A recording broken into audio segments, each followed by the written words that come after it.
राजनीतिक समीकरण को बदलने के साथ साथ अपने बेबाक बोल के लिए पहचाने जाने वाले सुभाषपा प्रमुख ओम प्रकाश राजभर जी आज एबीपी लाइव पर जुड़े। हम उनसे बात करेंगे।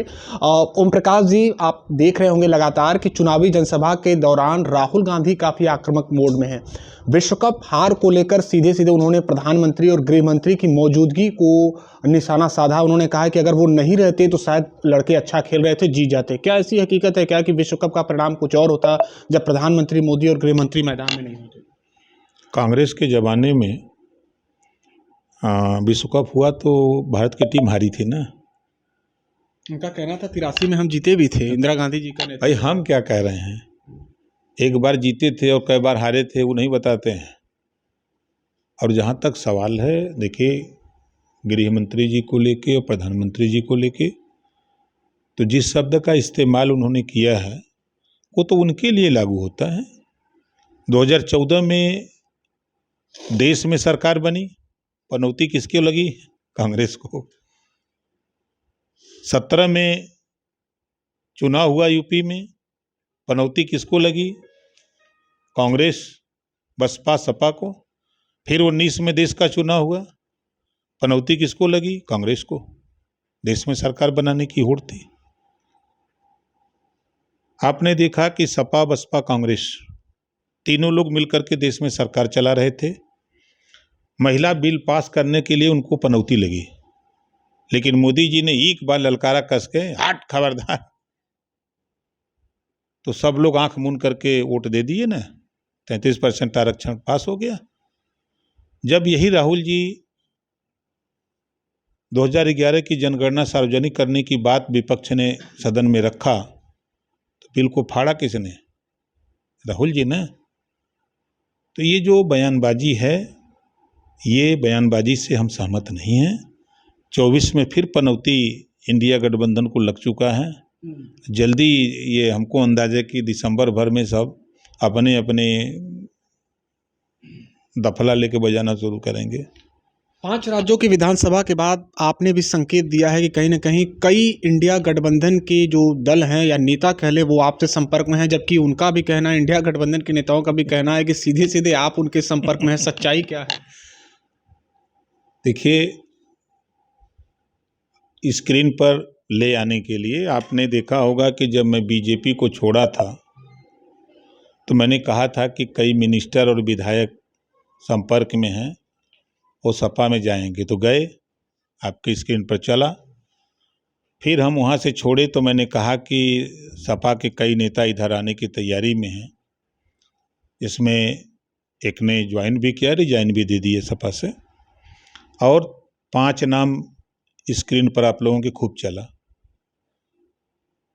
फिर ये हुआ कि अभी थोड़ा धैर्य रखिए, चुनाव नज़दीक आने दीजिए। चुनाव अब जनवरी के बाद गरमाएगा। दिसंबर ख़त्म होते होते आप देखिएगा कि कौन कहाँ जा रहा है। भगदड़ मच जाएगी इधर आने के लिए। यही स्थिति हो रही है इस बार भी।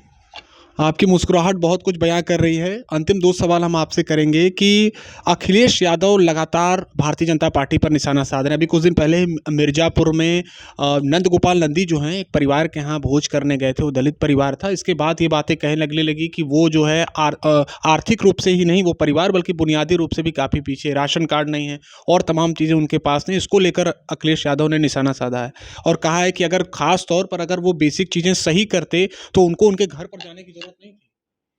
वो काम तो अखिलेश जी भी किए थे। अभी मध्य प्रदेश में वो भी भोजन करने गए थे, देखा था ना फोटो। वो करें तो रासलीला, दूसरा करे तो करेक्टर ढीला उनकी निगाह में। और अखिलेश जी की जेब में दूसरा कोई काम है नहीं अब, क्योंकि उन्होंने मुसलमानों को धोखा दिया, सिर्फ नफरत के अलावा तो कुछ दिया नहीं।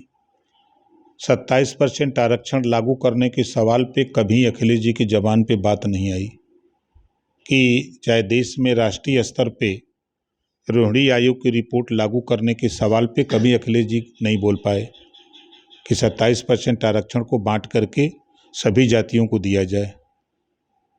सच्चर कमेटी की रिपोर्ट, जिस मुसलमान के वोट के दम पे 4-4 बार सरकार बनाए, सच्चर कमेटी की रिपोर्ट लागू करके मुसलमानों को हक दिलाने की बात कभी अखिलेश जी की जबान पे नहीं आया।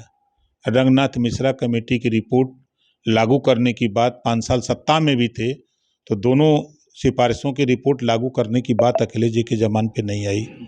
3 सितंबर 2013 को हाई कोर्ट ने भी कहा कि 27% आरक्षण का लाभ कुछ जातियां उठा रही हैं, इसको बांट करके उत्तर प्रदेश सरकार सभी जातियों को हिस्सा दे। मुख्यमंत्री कौन था? अखिलेश यादव जी।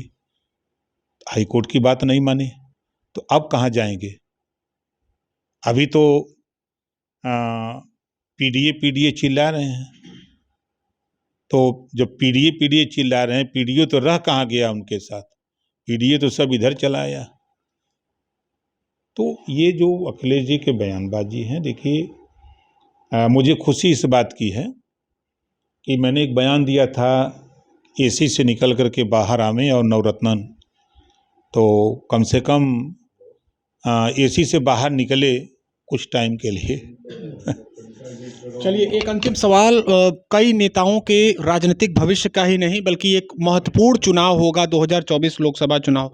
आपको क्या लगता है तब तक इंडिया गठबंधन कड़ा टक्कर दे पाएगा एनडीए को, या फिर 5 राज्यों के विधानसभा के बाद कुछ और स्थितियां बदलेंगी, कुछ समीकरण बदलाव? कोई समीकरण में बदलाव नहीं। देखिए, जब देश का चुनाव होता है तो देश की जनता देश के नाम पर वोट देती है।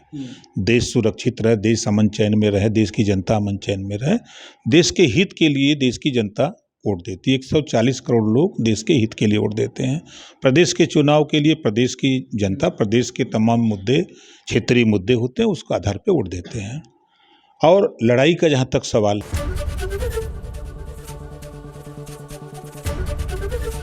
एबीपी गंगा, खबर आपकी, जुबान आपकी।